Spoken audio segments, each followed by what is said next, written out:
Good afternoon, everyone. We are presently living in a very curious time.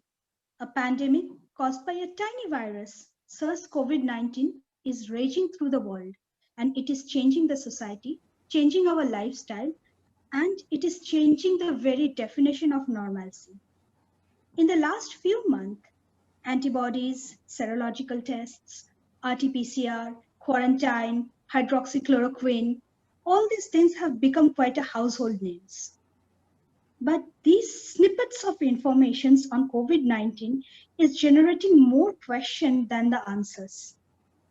In such a situation, we, the Department of Biotechnology of Indian Academy Degree College Autonomous, Bangalore, in association with the Sri Aurobindo Center for Education in Human Values, have arranged for a special talk on COVID-19 entitled Corona and What We Should Know, to address some of these questions associated with the virus and its modus operandi.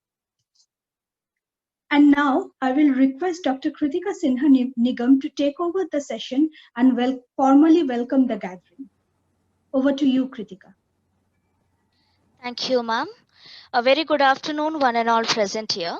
I, on behalf of Indian Academy Degree College Autonomous, welcome everyone present here for the special talk organized by the Biotech Department in collaboration with Sri Aurobindo Center for Education and Human Values on Corona for Education in Corona, what one should know.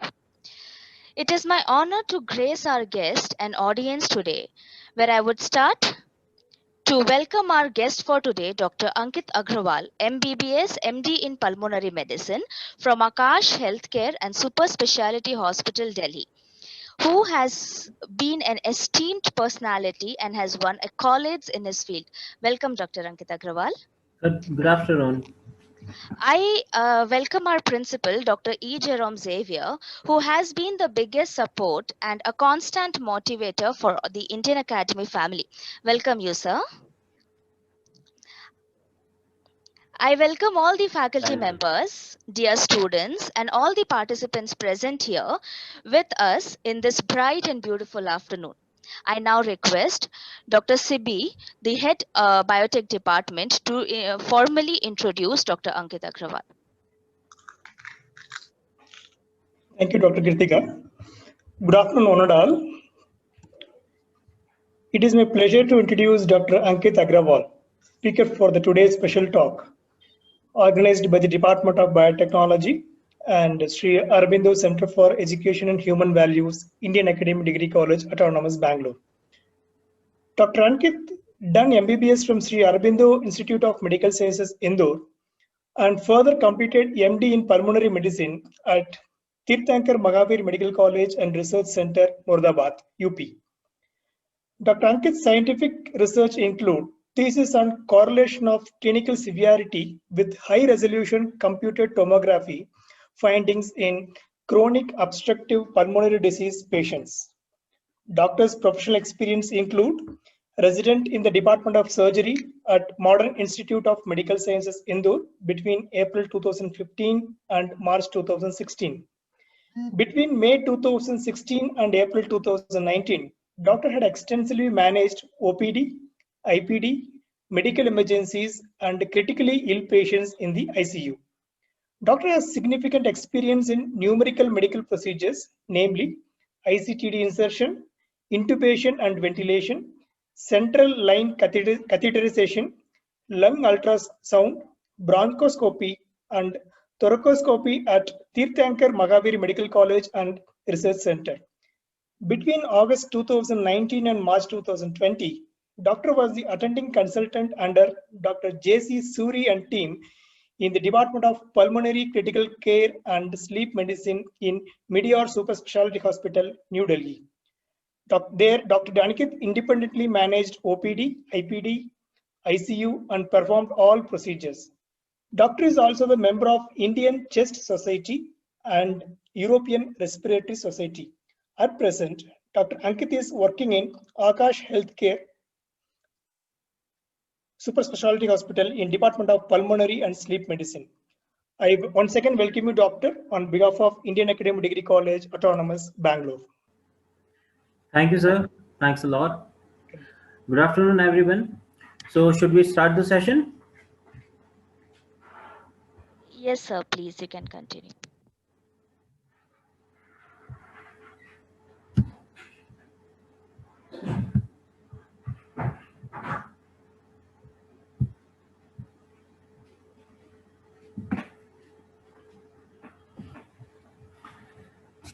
So, today we are going to discuss about the corona disease and what one should know.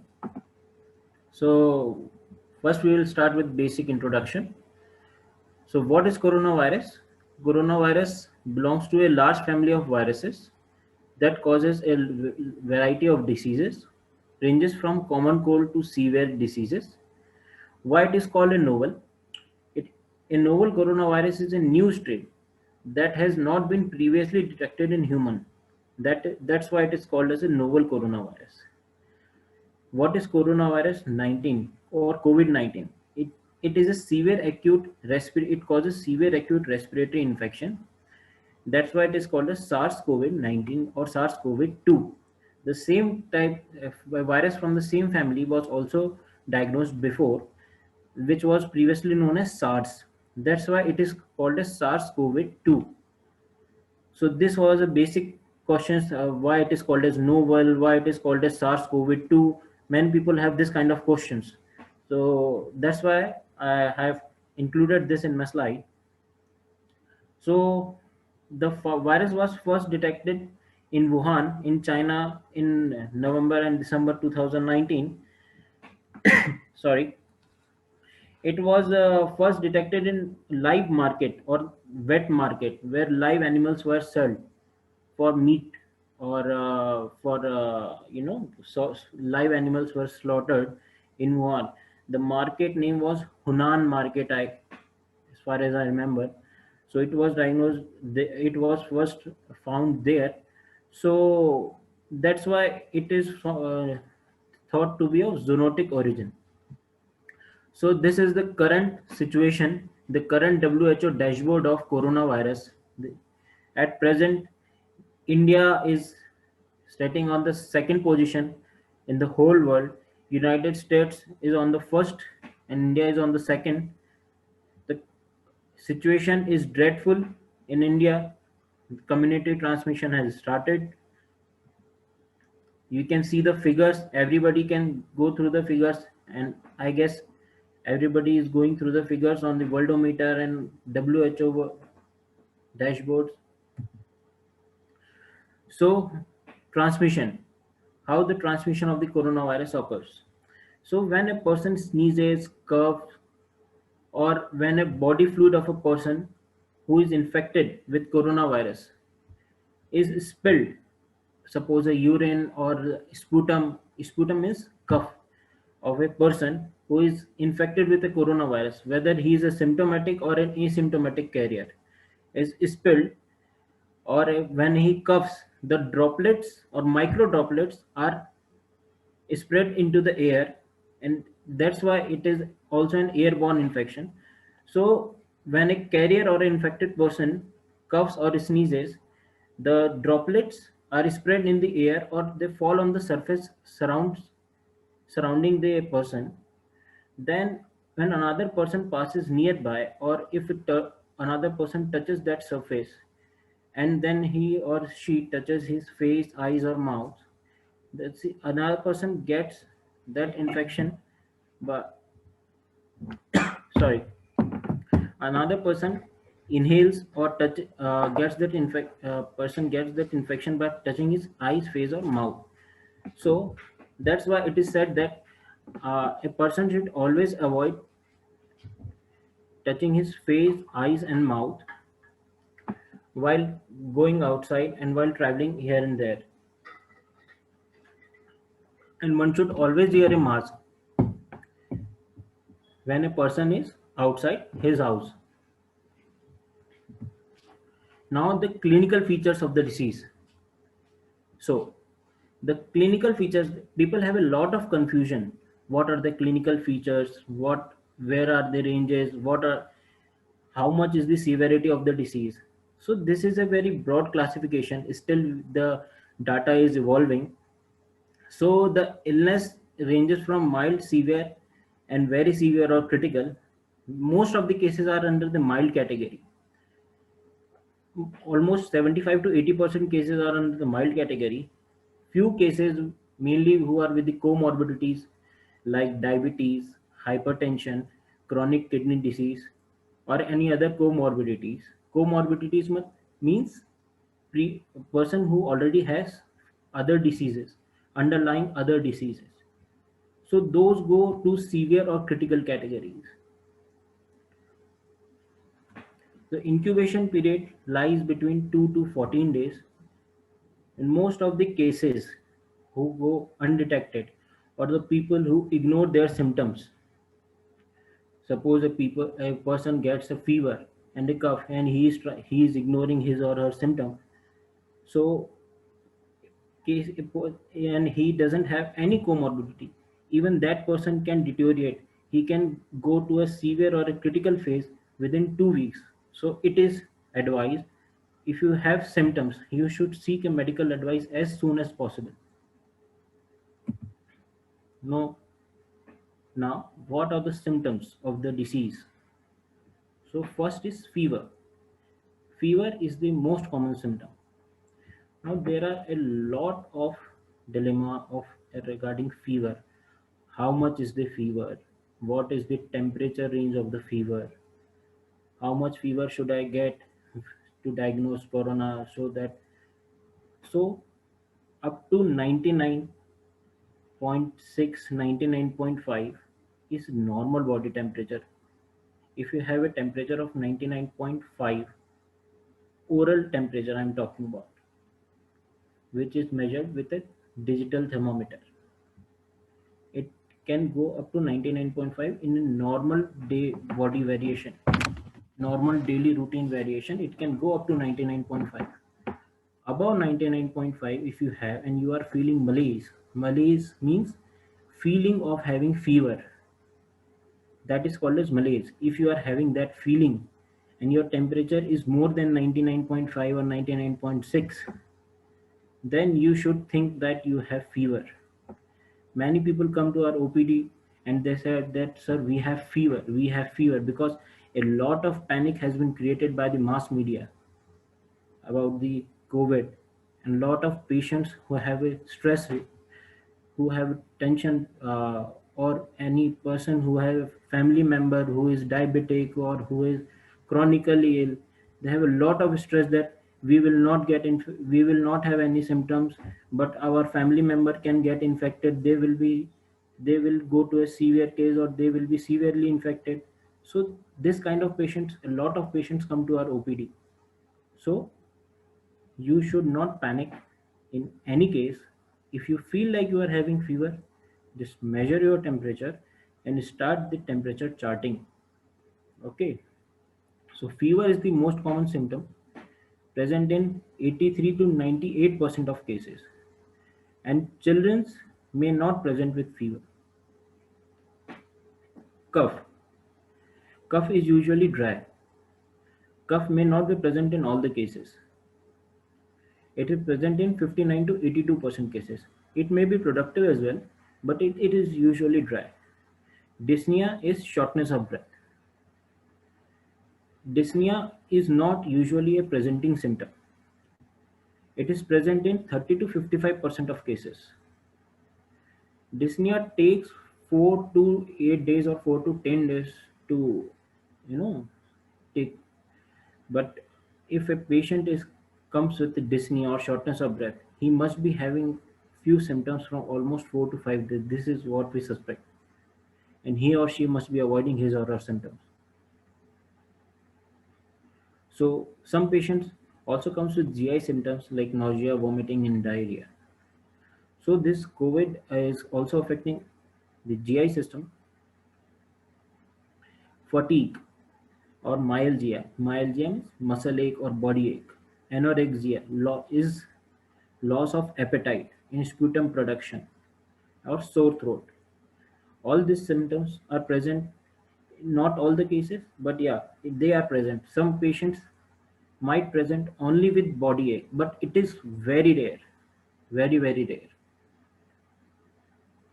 Now, very uncommon symptoms are confusion, dizziness, headache, hemoptysis. Hemoptysis means blood in sputum.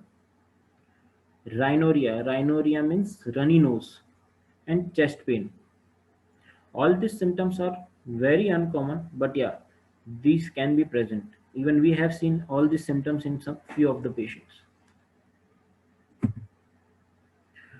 Now, very common question. What are the differences between flu, common cold, allergies, and COVID? So, if you see this chart, this is a chart which can be correlated with the common symptoms. There is not much difference. Fever in COVID is usually low. It is a baseline up to 100. It doesn't go usually beyond 100 or 101 in COVID patients. Usually, I have seen a patient in whom the fever was up to 104, but usually it doesn't go beyond 101. But in flu, yeah, fever goes usually go up to 102 or 103. Headache is rare in COVID, but yeah, in flu it is intense. Body ache can be present. It is not a presenting symptom of COVID. A patient who is recovering from COVID gets a body ache, but it is not usually a presenting symptom of COVID. Fatigue and weakness is the same. It is not a presenting symptom of COVID, usual presenting symptom.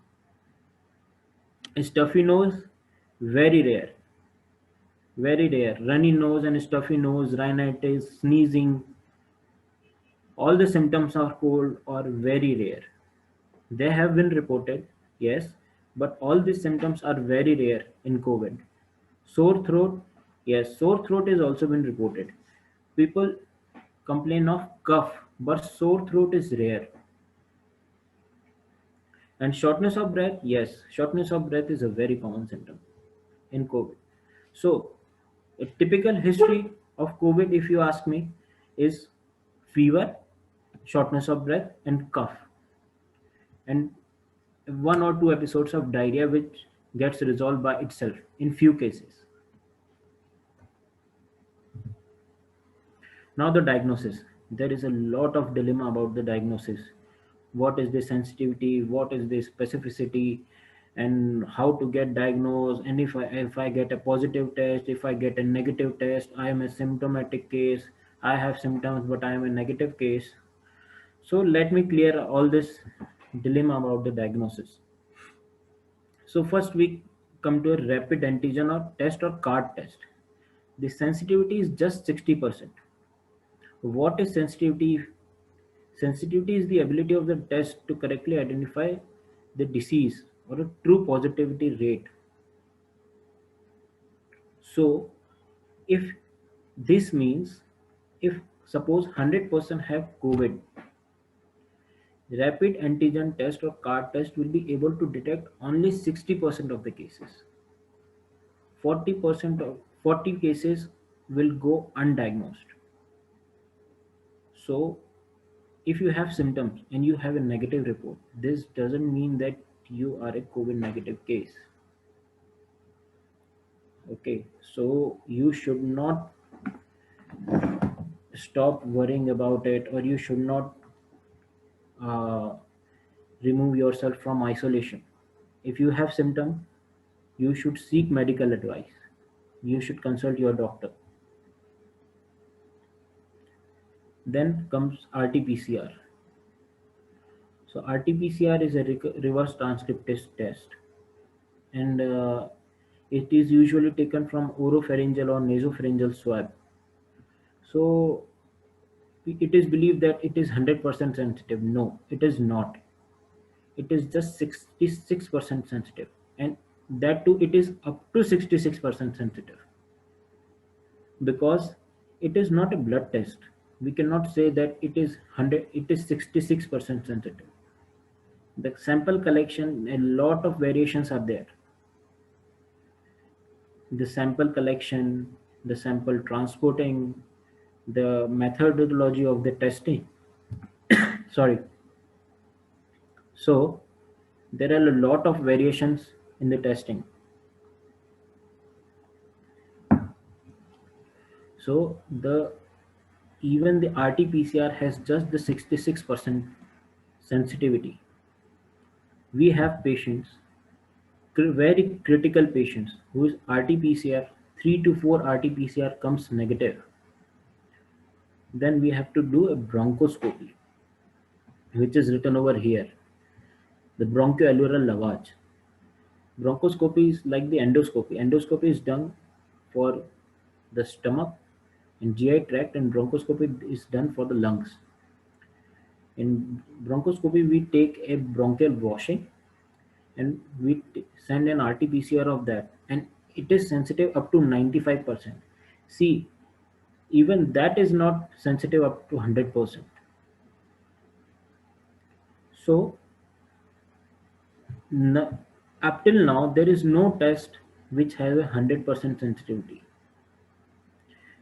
Even RT-PCR has been tried in other samples like blood, urine, and other body fluids. The sensitivity is not known. So if you have symptoms, there are other tests to monitor the disease. So you should consult your doctor. You should not go to the public, you should not go to a public place, and you should isolate yourself. You should not expose your family. It is not good. It is your moral duty to isolate yourself. Now comes the prevention part. How to protect yourself from COVID. There are 6 common ways to protect yourself from COVID. First is hand washing. Regular hand washing with soap and water, or with alcohol based sanitizer, or hand rub with at least 70% of alcohol, which I think all of us must know is very important.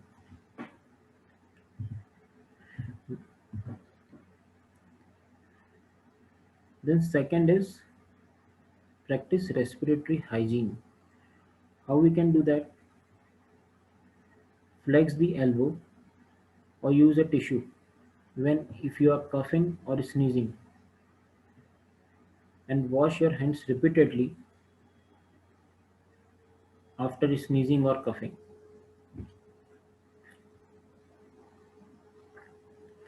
Throw the tissue or in the dustbin. Don't throw this tissue anywhere in the open, because if you throw that tissue in the open, you are still spreading the infection. Not just COVID, any kind of flu, any kind of other infection, you will spread that infection.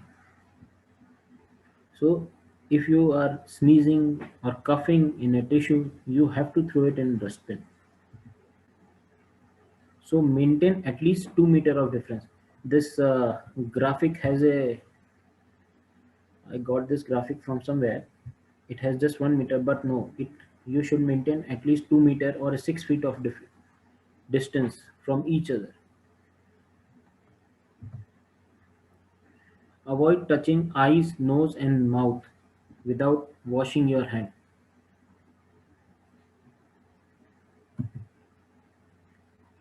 You should wear mask all the time when you are outside your house roaming around, and especially when you are sick. If you are sick, then you should wear mask all the time, even inside the house.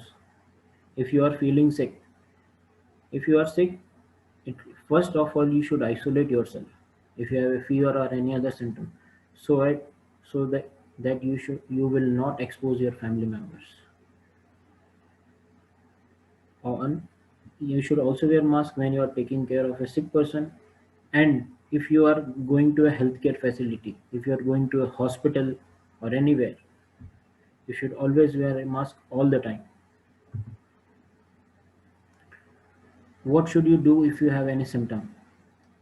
If you have fever, cough, or difficulty in breathing, seek medical advice.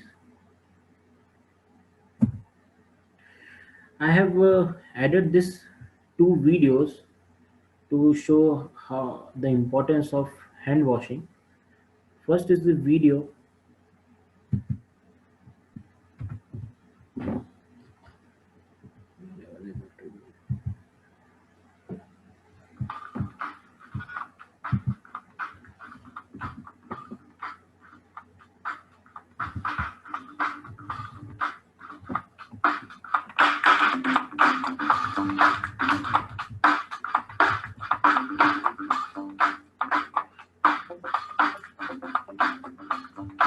Can you all see the video?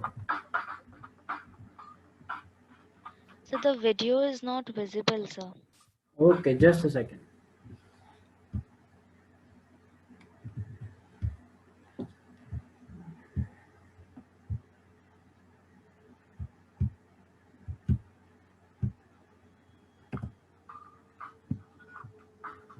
Is it now?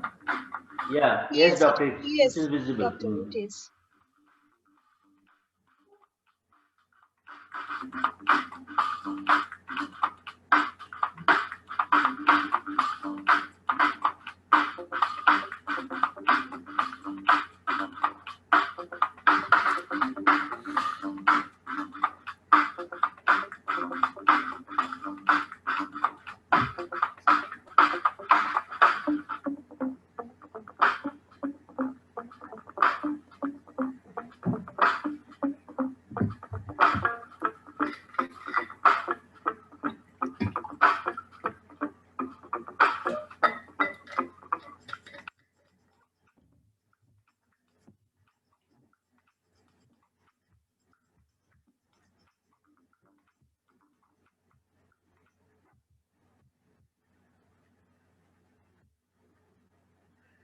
So by this video, I just wanted to explain the importance of proper cleaning of hands.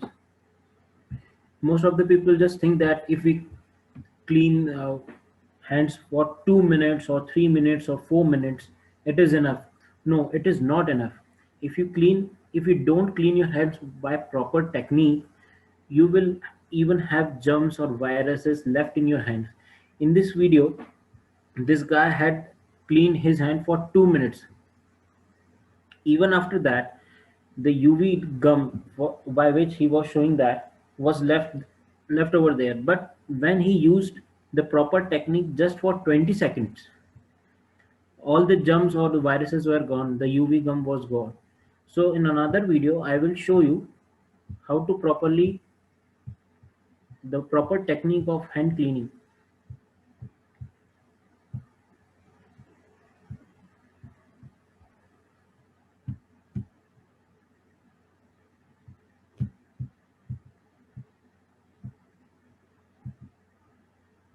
Let's first put soap.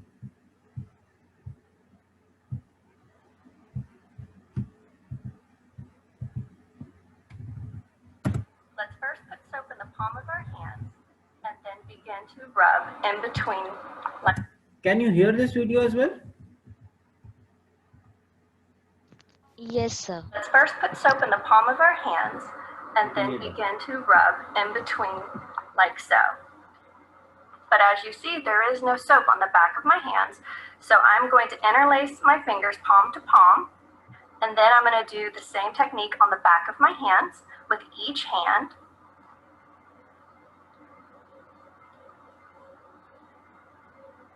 And then you're going to take the back of your fingers to opposing palms with fingers interlocked.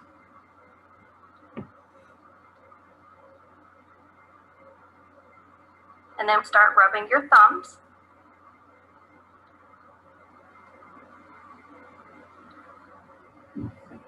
And then you're going to take your fingertips, clasp the fingertips in the right hand and the left palm, and vice versa. Rub your wrist one last time to make sure your hands have been completely covered in soap. Thanks for watching.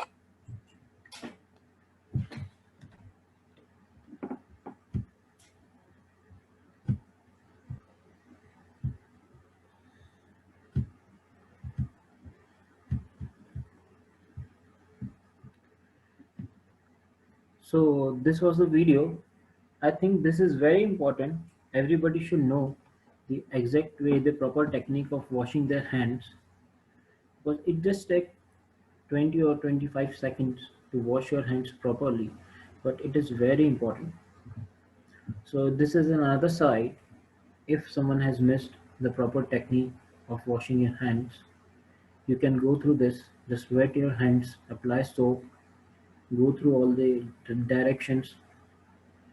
First you have to spread it, then you have to rub on your back, then you have to push the soap in your wet fingers, then you have to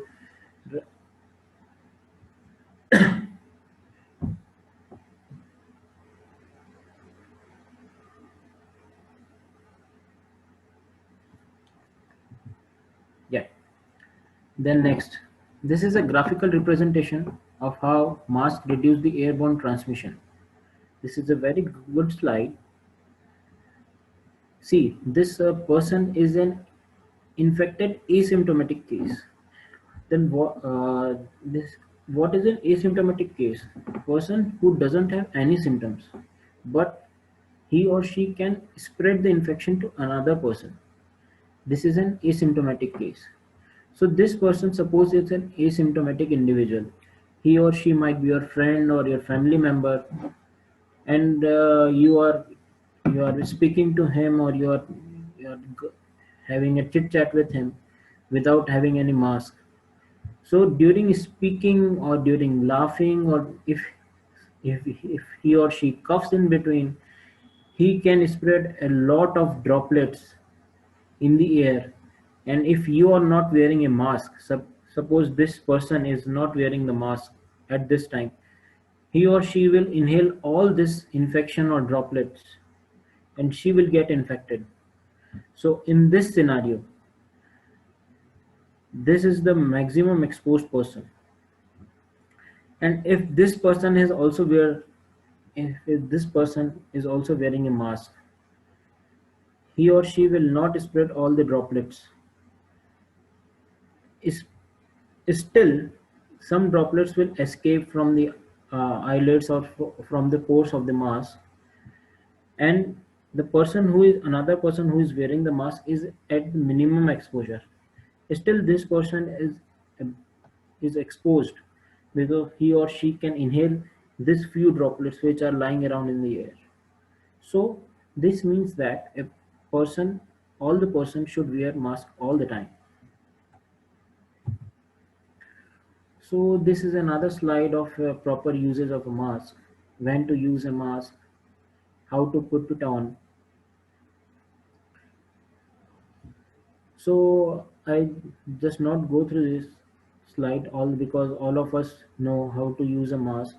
I just explain directly. A mask should cover your nose and face from the tip, above the tip of your nose to below your chin. A mask which is not covering your nose and your chin is not a good mask.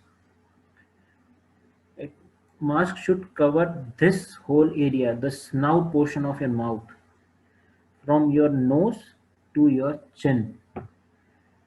And when you are removing a mask, you should not touch the front of this mask, the front portion of the mask. You should always remove from the side of the mask. When you are removing the mask, you should always remove from the side of the mask. You should keep it, or if it a disposable mask, you should throw it in the dustbin, and you should immediately wash your hands, because there might be infection lying on the mask. So you should not lie around, you should not touch any other surface. You should remove your mask and you should immediately wash your hands. This is what we should do. And if it is a reusable mask, or if it is a cloth mask you want to wash, you should directly put it in a washing bag, or somewhere in a washing machine where you want to wash it. And soap water is enough for washing a cloth mask or 3-ply mask. Now this is very important. Who should not wear a cloth mask covering, or cloth face covering, or a mask? Mask should not be worn by children who are younger than 2 years, or a person who has trouble breathing, or anyone who is unconscious, incapacitated, or is unable to remove the mask without assistance. So, in these three cases, a person should not wear mask.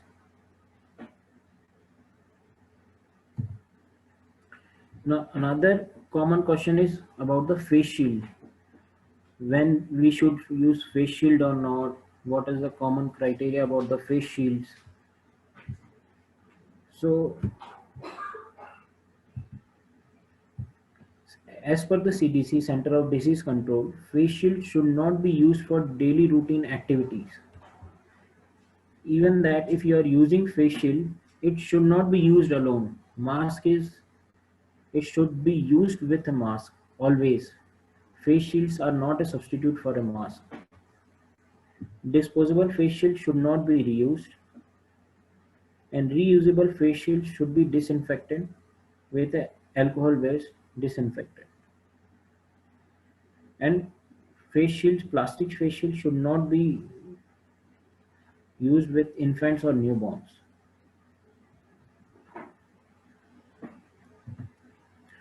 This is a disposable face shield, and this is a reusable face shield. This type of face shield are not reusable. These face shields are disposable. Now gloves, hand gloves. When to use it and when not to. You should use it when you are disinfecting or cleaning your house, or you are taking care of a person who is sick, not just for COVID, who is sick for any other. If a person is having infection for any other kind of tuberculosis or any other thing, you should wear a glove, and you should throw it and wash your hand. When you should not wear a glove, when you are going out to buy grocery, when you are going out for shopping or going to ATM, you should not wear a glove. For prevention of germs, you should repeatedly use a sanitizer and repeatedly wash your hands. Regular usage of gloves is not recommended because those disposable gloves have their own side effects. Patient comes with a lot of dermatitis or skin infection or skin allergies if you use them for longer period. Those are not for longer period uses, so you should not use them. Now this is a slide which all should know. What to do if I have a fever or any other symptom? First of all, you should not panic. This is the first thing you should do. Do not panic. Seek medical advice from your nearest center. If you cannot go there, you can get a teleconsultation. Teleconsultation facility is available everywhere. Even government has provided a helpline number. You can call on that. They will provide you with medical facilities or medical help.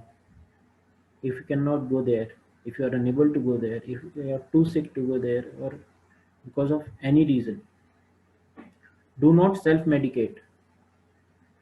This is the worst thing people do with themselves, because this relieves the symptom temporarily and this causes delay in the diagnosis, which leads to complication and severity of the disease. So do not self-medicate.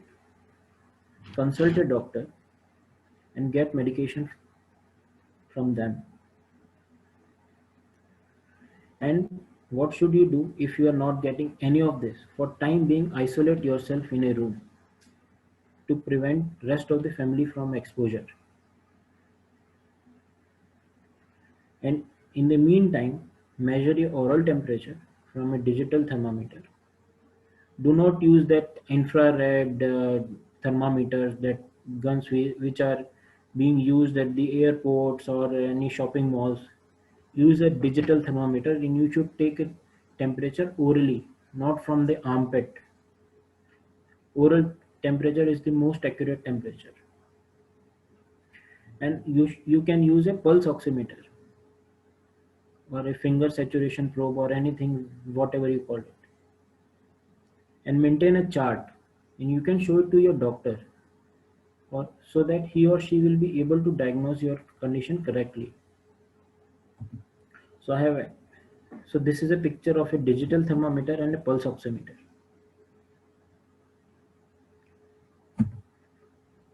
Now some common questions which people have: can I get COVID from eating fish, chicken or meat? No, you cannot. However, you should cook it thoroughly, because you can get other infections if you don't. Now, another question is, can I get COVID from my pet? No, you cannot get COVID from your pets, but you should wash your hands, because COVID is not the only infection. Other zoonotic infections are there which you can get from your pet. Should I wear mask? This we have already discussed.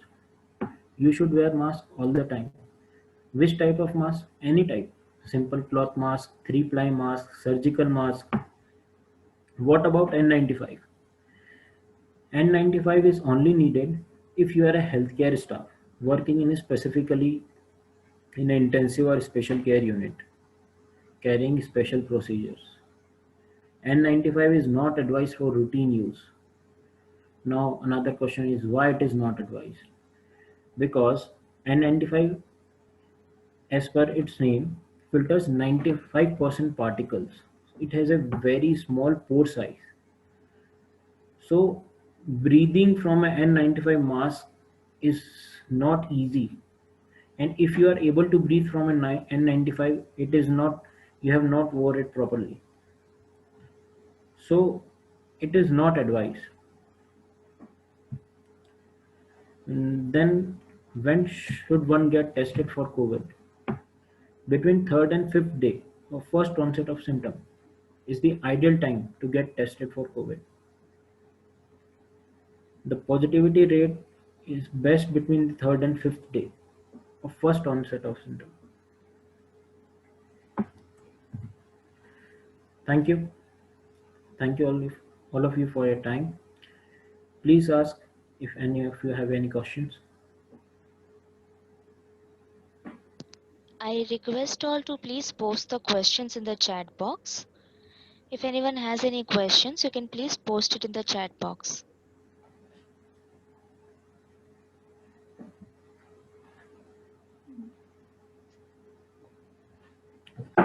I have a question for Dr. Agrawal.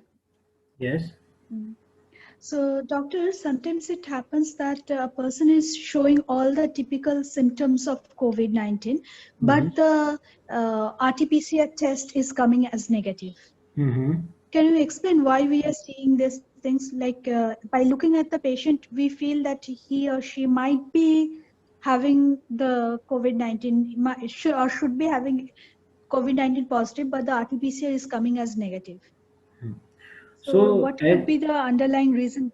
Yeah, so as we discussed, the sensitivity of the test is low. It depends on a lot of things. It is just up to 60-66%. We have patients whose RT-PCR comes in 3rd or 4th times positive, and even never comes positive, we have to do a bronchoscopy, as I have said before. So there are a lot of patients. So if you have symptoms, a person should get a medical advice, should consult a doctor. This is what I just told. He or she should not should not roam around. He should isolate. This is his or her moral duty to isolate themselves, because they can spread infection to their colleague, to their family, or to another person. RT-PCR is not a 100% sensitive test,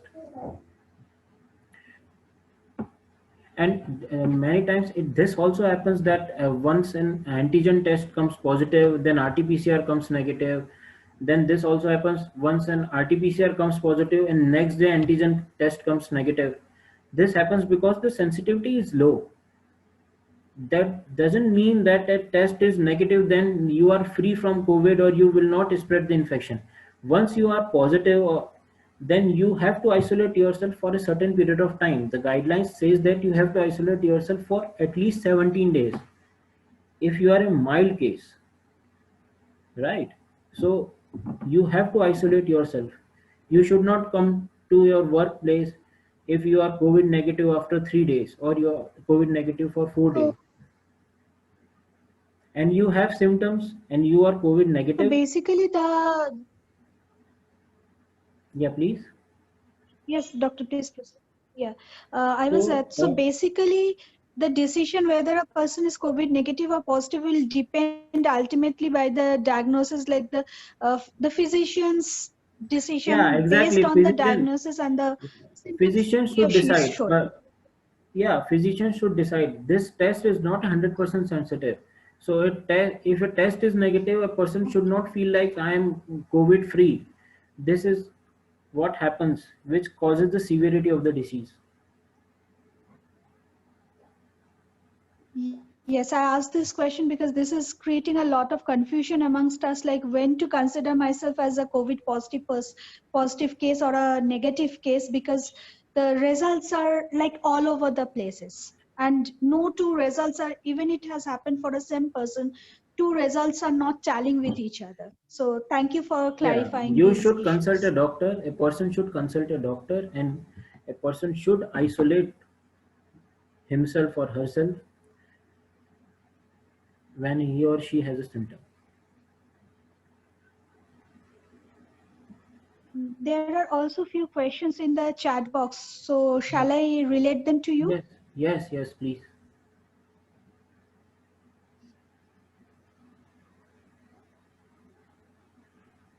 So the first question is it's the question says, can corona be permanently curable? As per now, yes, it is permanent. What does it mean by permanent? Because it is curable. It is a virus. It is cured.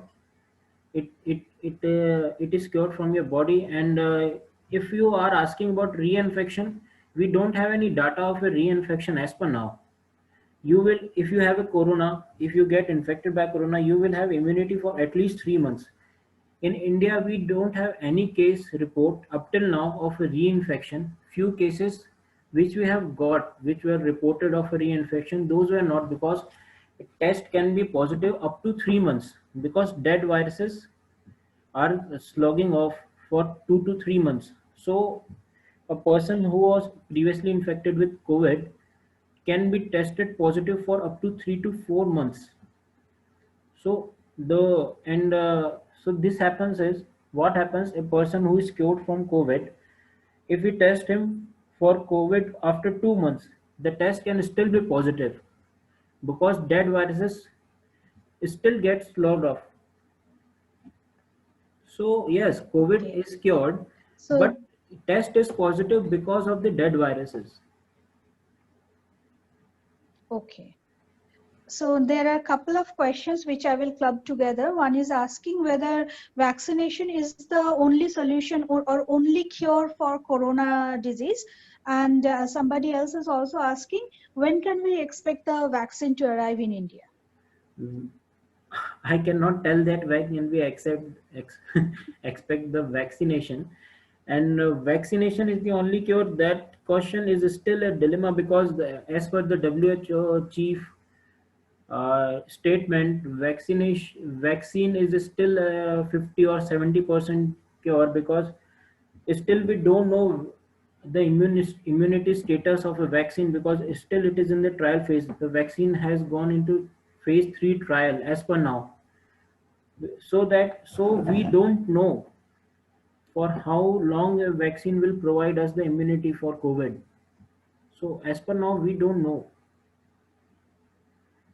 And there is another person who is asking, what about the heart patients? Like if they wear a mask, they would suffer from breathing problem. So how to solve or how to address these issues? If a person is, they should not wear a very thick mask, right? they can wear a simple cloth mask or 3-ply cloth mask when they are going out.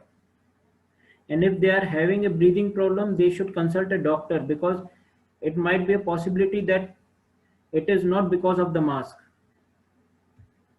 because a simple mask won't create any problem. And another thing can be, a mask is dirty and you have not cleaned the mask for 2 or 3 days, the pores get filled up. So either you need to change the mask or you need to clean the mask. Okay, there's another question. The person is asking that can a COVID positive person, after getting discharged from the hospital, can still he continue to infect others? Depends on for how much time he was hospitalized. As per the government policy, after getting discharged from the hospital, he has to isolate for 7 more days. There is a mandatory isolation for 7 more days. If a person was hospitalized for more than 15 days, then the hospital person will decide. This is the decision of your physician. There is a lot of variation in the discharge of the person and on the symptomatology of the person. This is a very vague question, because whether he was a mild case, moderate case, or a severe case, for how much duration he was hospitalized, depending on that, only he or she can roam around. And as per now, there is a mandatory 7 days of isolation if a So person basically, was positive at the time of discharge. he has to follow the guidelines given by the physician Exactly. based on his personal conditions. Exactly. Okay. So another question: how to distinguish between COVID and dengue? COVID and dengue. Huh. Yeah, this can be distinguished by your physician only. And COVID and dengue have a very vague symptom. In dengue, you won't have breathlessness, or in dengue, you will have a lot of muscle fatigue.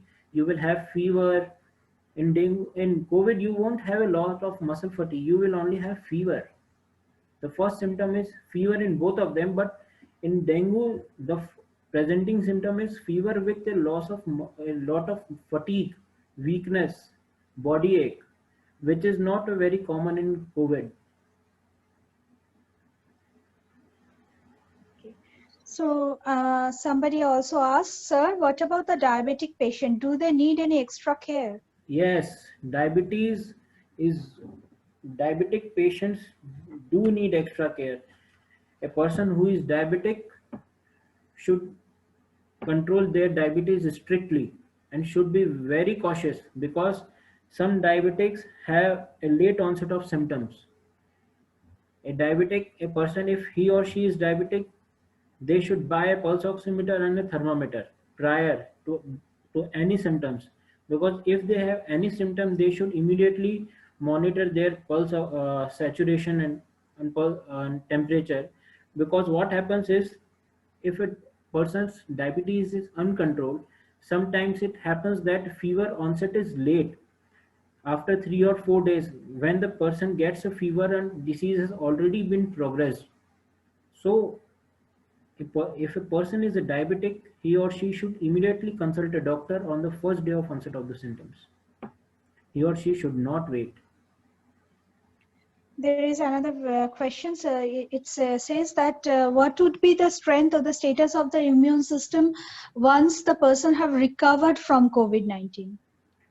A person once recovered from COVID-19 after 40 or 45 days, if you want to check your immune system, you can get an antibody test to check your immunity after COVID, the IgG levels. It is called SARS-CoV-2 IgG levels, to check your immunity against COVID.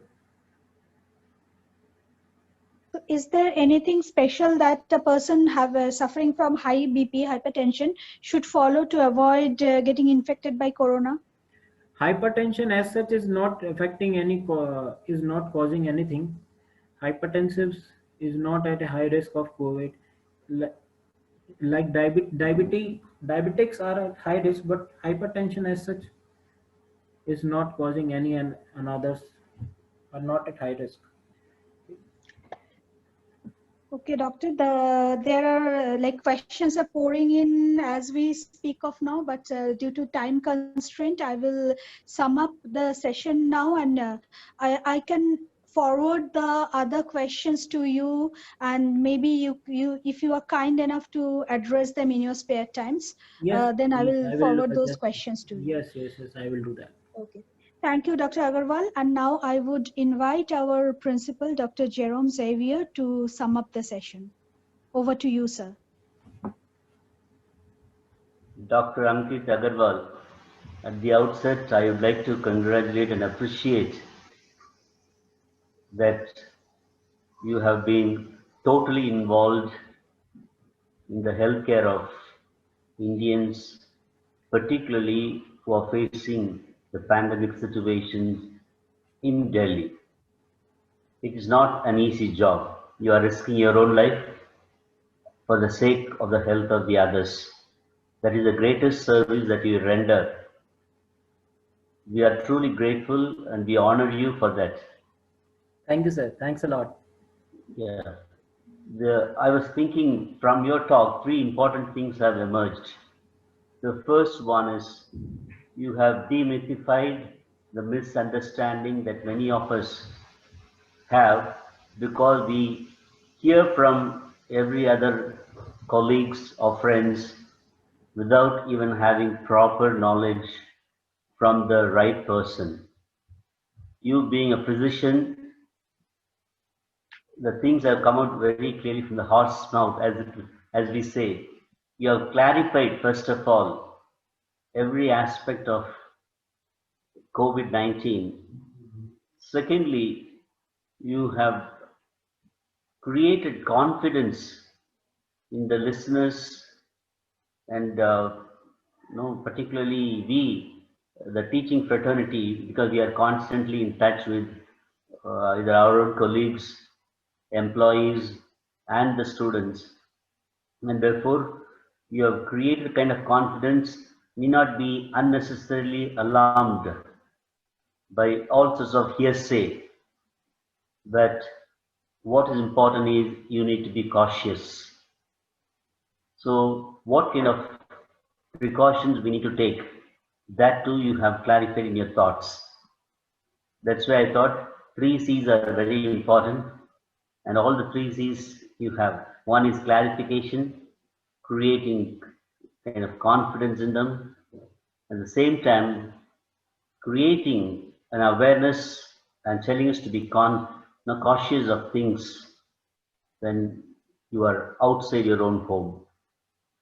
Having spent your valuable time, particularly as a physician who is involved in this, I know 1 hour of time is very, very precious, both in terms of saving the lives of others and of course in terms of the amount of money that you could generate. But you are so generous. We are extremely honored and kindful and grateful to you. May God bless all your work. Thank you so much. Thank you, sir. Thank you, sir. It's an honor, sir. Thank you. Thanks a lot. I would now request Dr. Divya to formally present the vote of thanks to the dignitaries and the audiences. Dear participants, we have finally come to the end of today's session. I take this opportunity to propose the vote of thanks. I wholeheartedly thank our speaker, Dr. Ankit Agrawal, for accepting our invitation in such a short note and delivering an informative talk on Corona, what one should know. I'm sure you have cleared our confusions and queries on this topic. I thank our beloved Principal Dr. E. Jerome Xavier for rendering excellent support and his valuable thoughts about the program. I further thank our management, Indian Academy Group of Institutions, HOD and faculty members of Department of Biotechnology in collaboration with Sri Aurobindo Center for Education in Human Values, Mr. Chandan and the IT staff for providing technical support. I would especially like to thank Dr. Kritika Sinha Nigam for organizing this session in such a short span of time. Lastly, I thank all the participants for your support and active participation for making this webinar such a success. Thank you all.